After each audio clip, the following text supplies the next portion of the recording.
Hi, my name is Omid Daryani. I'm the Senior Brand Manager for the EverQuest franchise. Welcome to the Roundtable. With me today is Creative Director Jeff Butler and Director of Development for the EverQuest franchise, Dave Georgeson. Hi. Today we're talking about multiple starting areas.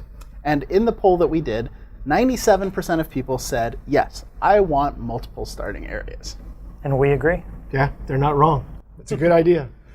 But, well, it's hard. I mean, when you basically boil down to it, it's just a gigantic amount of work because, well, I mean, Jeff can go into this into detail if he wanted to, but it's tutorials. It's teaching people how to move and teaching people why they want to be able to do things and how to use the interfaces and all that other stuff. And by its very nature, it's not usually any fun at all. And so to turn that into an entertainment experience requires a gigantic amount of work.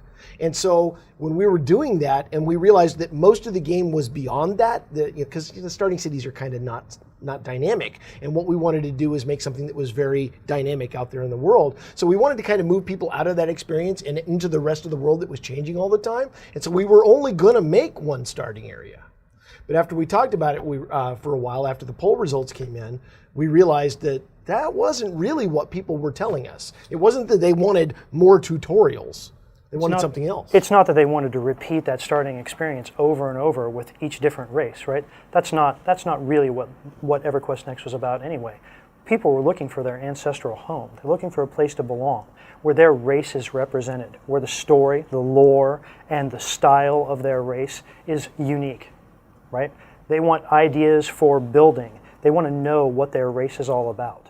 and so I think normally in MMOs, people associate these things because usually your racial ancestral home is tied to a starting area. Oftentimes. It has been in, like, for instance, EverQuest, and to a certain extent EverQuest 2. But when have we ever done anything the same way as everybody else? So, we're revisiting it now, and we realize that ancestral homes don't have to be your starting area. We can connect you viscerally to other areas of the world. It's still a lot of work. And in fact, we might want to work with the players to start creating those kinds of areas. I think that's literally the perfect way to go for EverQuest Next, right? When we're working on Landmark, we've already seen the creativity that people have been able to bring to the table. We want to show them concepts. We want to talk about the individual races as we move forward and let them have the opportunity to sink their teeth into it just like we're going to. I mean, right now, everybody's got building tools in Landmark. So yay, we can build houses and towers and cool things and overlord citadels that are floating in air, and we can do all of that stuff. They're not ready for those ancestral homes yet, but they're on their way, right. And that's our plan. And eventually, we've always had the motto, if we can do it, you can do it. So when EQN is built up to the point where we can do AI and scripting and dungeons and all that other stuff, all those tools will be given to the players in Landmark, and yeah, we might be able to work together to create some really phenomenal stuff. That's the goal. Yeah. So, I mean, this is kind of where we are, right?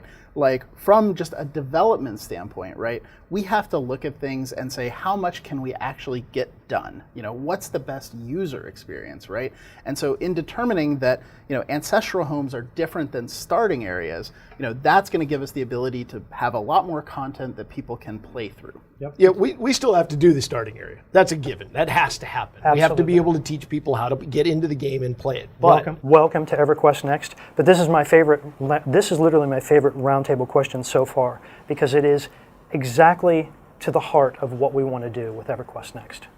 So what we're talking about, and we're talking about, do you guys want to help us build these ancestral homes? Do you want to help us create this stuff over time as we put in additional tools and make this more real, right? So we've really appreciated the dialogue, and it really caused us to question what we were doing and how we were doing it. And so we want to hear from you on this topic more on the roundtable. So let us know what you think about this. It's still something we're discussing, so we would really appreciate it.